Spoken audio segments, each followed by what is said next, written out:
चलिए बात करेंगे तालिबान और पाकिस्तान के संघर्ष को लेकर। नमस्कार, आप देख रहे हैं इंडिया न्यूज और आपके साथ मैं अभिषेक पांडे। अफगान तालिबान से बदला लेने की धमकी के बाद पाकिस्तान घबरा गया है।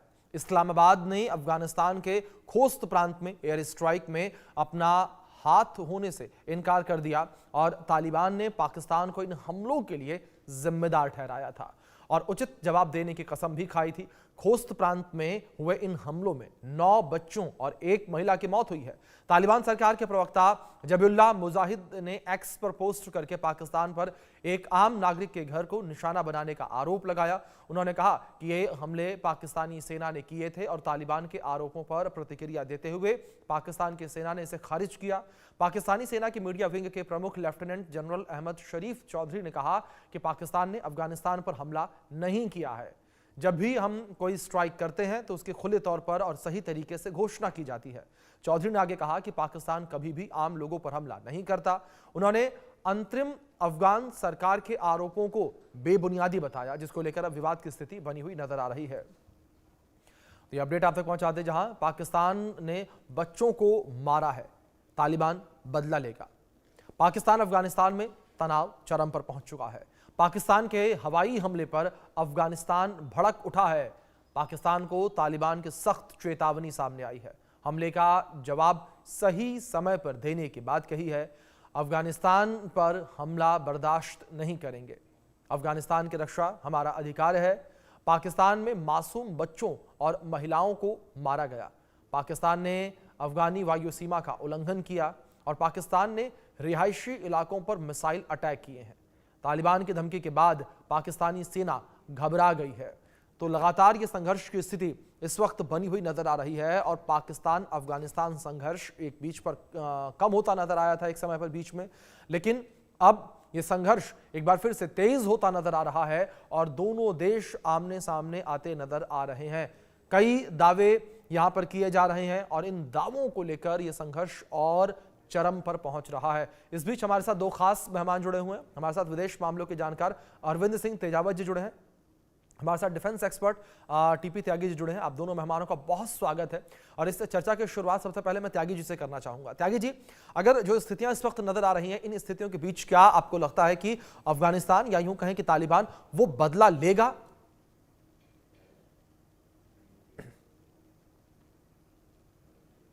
त्यागी जी, आपका डिवाइस म्यूट है, प्लीज सर उसे अनम्यूट करें। यकीनन बदला लेगा। अगर अफगानिस्तान ना भी चाहे बदला लेना तो क्या वो तालिबान को कंट्रोल कर सकता है? क्योंकि तालिबान कोई होमोजीनियस ऑर्गेनाइजेशन नहीं है। तालिबान में बहुत सारे कबीले हैं और उन कबीलों के खूंखार आतंकी उसमें शामिल है और वो आतंकी अलग अलग ऑपरेट करते हैं, लेकिन एक बात के ऊपर वो सारे इकट्ठा हो जाते हैं और वो बात है पाकिस्तान की आर्मी के ऊपर अटैक और पाकिस्तान की पार्लियामेंट पे शरीयत का झंडा फहराना। यानी कि एक बात तो तय है कि पाकिस्तान अटैक करेगा और पाकिस्तान के ऊपर अटैक होगा और तालिबान करेगा अफगानिस्तान का, और टीटीपी तो उसमें पहले से शामिल है ही। अब जहां तक सवाल है, पाकिस्तान कहता है कि मैंने ये अटैक नहीं किया। अच्छा, अगर नहीं किया तो आपको नवंबर के महीने में 3 हमलों को गिनाने की क्या आवश्यकता थी? वो ये कह रहे हैं कि अभी 2 रोज पहले हमारे पेशावर में अटैक हुआ जिसमें हमारे 3 सिपाही मारे गए और फिर उससे कुछ ही दिन पहले वजीरिस्तान, साउथ वजीरिस्तान के एक स्कूल के गेट के ऊपर कार ब्लास्ट से अटैक हुआ जिसमें भी हमारे 3 मारे गए। और इसी महीने में और तो और इस्लामाबाद में हमारे 10 सिविलियन एक आत्मघाती हमले में मारे गए। अगर पाकिस्तान ने अटैक नहीं करना होता तो ये 3 गिनाने की क्या जरूरत थी? ये बेस बनाया जा रहा है। और दूसरी बात, पाकिस्तान झूठ बोल रहा है जब वो ये कहता है कि हम कहकर अटैक करते हैं, हम सिविलियंस पर अटैक नहीं करते। क्यों भाई साहब? क्या पहलगाम के हमले में पाकिस्तान का हाथ सामने नहीं आया है? क्या पार्लियामेंट ऑफ इंडिया के हमले में पाकिस्तान का हाथ सामने नहीं था? क्या पठानकोट के हमले में पाकिस्तान का हाथ सामने नहीं आया था? क्या ये हमले बताकर किए गए थे? जी क्या इन जी हमलों में सिविलियंस कैजुअलिटीज नहीं हुई थी? अरे पाकिस्तान तो इस कदर झूठ बोलने वाला आदमी है कि जी कारगिल में जब उसके सिपाही मर जी गए थे, किल हो गए थे, तो उसने उन्हें लेने से ये कहकर इनकार कर दिया कि ये हमारे सिपाही नहीं है।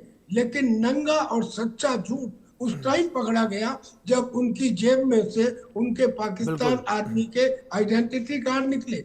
यानी कि पाकिस्तान का कहना कि मैं बता के अटैक करता हूं और मैंने अटैक नहीं किया, गलत है। पाकिस्तान की वजह से 9 बच्चे और एक औरत की बिल्कुल। डेथ हुई है अफगानिस्तान में। अफगानिस्तान विल डेफिनेटली रिटेलिएट और अब ज्यादा ताकत से रिटेलिएट करेगा। बिल्कुल त्यागी जी, और बिल्कुल मैं ठीक कहा आपने। और लेकिन इस बीच त्यागी जी, यही देखने वाली बात होगी जिस तरीके से आपने जिक्र किया कि तालिबान और ताकत से हमला करेगा, किस तरीके से तालिबान का यह अटैक पाकिस्तान पर होगा। अरविंद जी, मैं आपका रुख करूंगा। इस बीच अगर तालिबान को लेकर बात करें, तालिबान की जो अंतरिम सरकार इस वक्त अफगानिस्तान में मौजूद है, वो सरकार अपने आप को पूरे विश्व में स्टैब्लिश करने की कोशिश कर रही है और ये दिखाने का प्रयास कर रही है कि तालिबान जो है एक आधिकारिक सरकार है अफगानिस्तान की। लेकिन इस बीच क्या अरविंद जी, जहां एक और विश्व में अपने आप को दर्जा दिलवाने की कोशिश तालिबान कर रहा है और एक सबके नोटिस में लाने की कोशिश कर रहा है, तो क्या इन सब के बीच तालिबान अपना अटैक करेगा? और अगर अटैक करेगा तो आपको क्या लगता है क्या संदेश जाएगा? क्या इससे संदेश जाएगा कि अफगानिस्तान के अंदर तालिबान की मजबूत सरकार है, या यह संदेश जाएगा कि तालिबान इस तरीके से ही आतंकी गतिविधियों में शामिल रहता है? अभिषेक साहब, देखिए, ये तो बिल्कुल मानने का कोई कारण ही नहीं है जी कि अगर वह पाकिस्तान के हमलों के खिलाफ वह वापस प्रतिक्रिया देता है तो ये तो उसका अधिकार है। जी क्योंकि वहां मासूम लोग मारे जा रहे हैं, महिलाएं मारी जा रही है, बच्चे मारे गए हैं।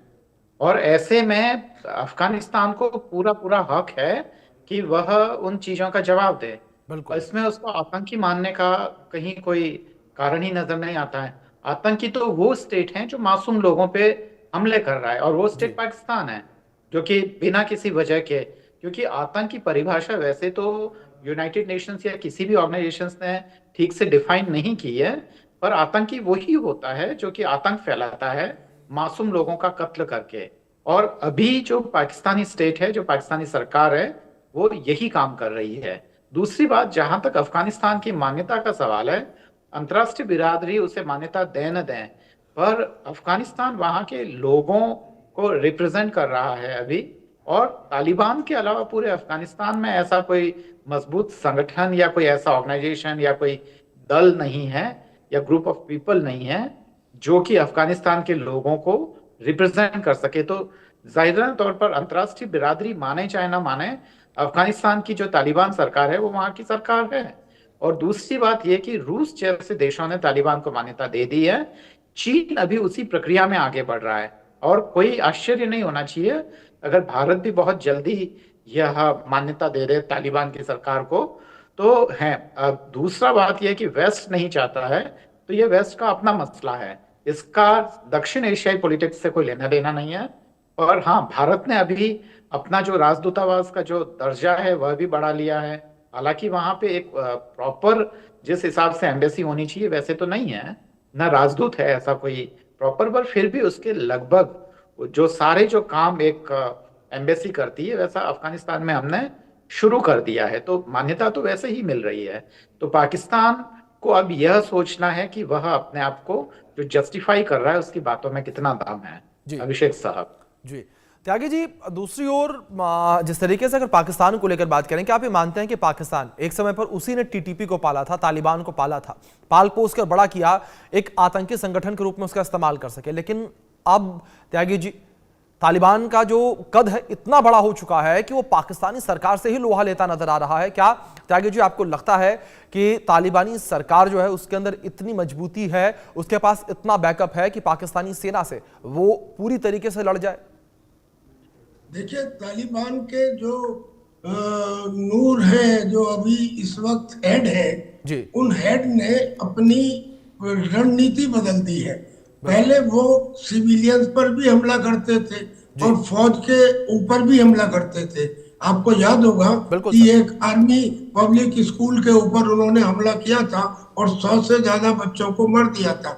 लेकिन अब उन्होंने अपनी ये स्ट्रेटेजी बदल दी और अब वो केवल पाकिस्तान की फौज के ऊपर हमला करते हैं।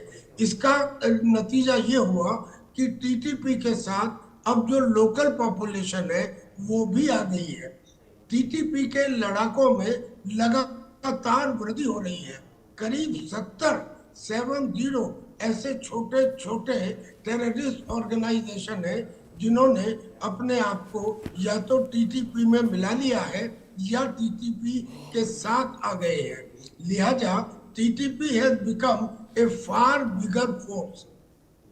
और अफगानिस्तान कहे या ना कहे, चूंकि कतर में, तुर्की में इन सब ने मिलके जो एक समझौता कराया था, चाहे उस पर सिग्नेचर ना हुए हो, लेकिन उस समझौते के अंदर जो रिटन है उसमें जो डूरंड लाइन है उसका रेफरेंस हटा दिया गया है। उसका रेफरेंस हटा दिया गया यानी अफगानिस्तान के फेवर में। और उसके हटने का रिजल्ट क्या हुआ, यानी कि अफगानिस्तान की तरफ के पश्तून और पाकिस्तान की तरफ के पश्तून ये दोनों एक हो गए। और चूंकि ये दोनों एक हो गए तो इनकी और टीटीपी क्या है, टीटीपी भी तो बेसिकली पश्तून ही है, तरह तरह के अलग अलग ग्रुप में। लिहाजा ये सब जब अब मिल जाते हैं तो TTP has become far bigger organisation. जो पाकिस्तान के मुल्ला मुनीर कहते हैं ना कि साहब मैं हिंदुस्तान की 13 लाख की फौज का मुकाबला कर सकता हूं, तो ये 1500 उग्रवादी मेरा क्या कर लेंगे। देख लीजिए, इसी महीने में 3 अटैक खुद अपने मुंह से वो गिनवा रहे हैं जो टीटीपी ने किए हैं। यानी कि प्रत्यक्ष को प्रमाण की आवश्यकता नहीं होती। टीटीपी ने सैकड़ों में हमले किए हैं इसी साल के अंदर। और ऐसे ही अब टीटीपी अकेला भी नहीं रह गया है, यानी कि बहुत सारे टेररिस्ट ऑर्गेनाइजेशन तो है ही, बलूचिस्तान लिबरेशन आर्मी भी उसके साथ है। और जो अफगानिस्तान का तालिबान है वो भी एक्टिवली कन्नाइवेंस करे या ना करे, लेकिन उसका टैसिट अप्रूवल तो टीटीपी के साथ है ही। लिहाजा तहरीके तालिबान पाकिस्तान आज की तारीख में पाकिस्तान के लिए एक भस्मासुर बन चुका है। बिल्कुल ठीक कहा सर आपने, और यही कारण है कि लगातार ये हमले जो हैं वो देखने को मिल रहे हैं।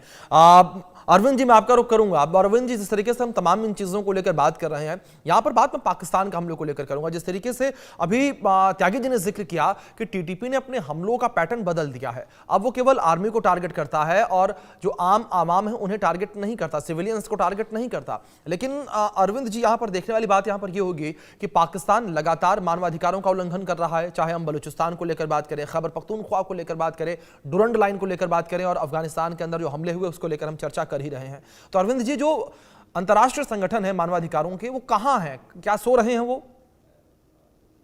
देखिए, ऐसा कोई प्रभावशाली अंतर्राष्ट्रीय मानवाधिकार संगठन है नहीं। जो पहले एमनेस्टी इंटरनेशनल हुआ करता था, या जो संयुक्त राष्ट्र संघ से जो अटैच्ड जो जितने भी जो मानवाधिकार या जो खासकर सोशल सर्विसेज वाले जितने भी जो संगठन हैं, वो दरअसल इतने प्रभावी रहे नहीं है। कारण यह कि खुद जो यूनाइटेड नेशंस ऑर्गेनाइजेशन है वो एक अप्रासंगिक सा संगठन होता जा रहा है। बिल्कुल, उसकी कोई बात मानता नहीं है, कोई भी बड़ी ताकत नहीं मानती है। तो वो संगठन केवल और केवल जो उसके जो मजबूत देश हैं उनके हितों की रक्षा के लिए ही। बिल्कुल। और अरविंद जी, एक तरीके से ये भी कह सकते हैं कि जो तमाम संगठन है वो केवल और केवल कागजी कार्रवाइयों के लिए ही रह गए हैं, जमीनी स्तर पर इसका कोई असर होता नजर नहीं आ रहा। इस बीच मैं आप दोनों मेहमानों से रिक्वेस्ट करूंगा कि प्लीज आप दोनों मेरे साथ बने रहें, चर्चा को हम आगे भी जारी रखेंगे।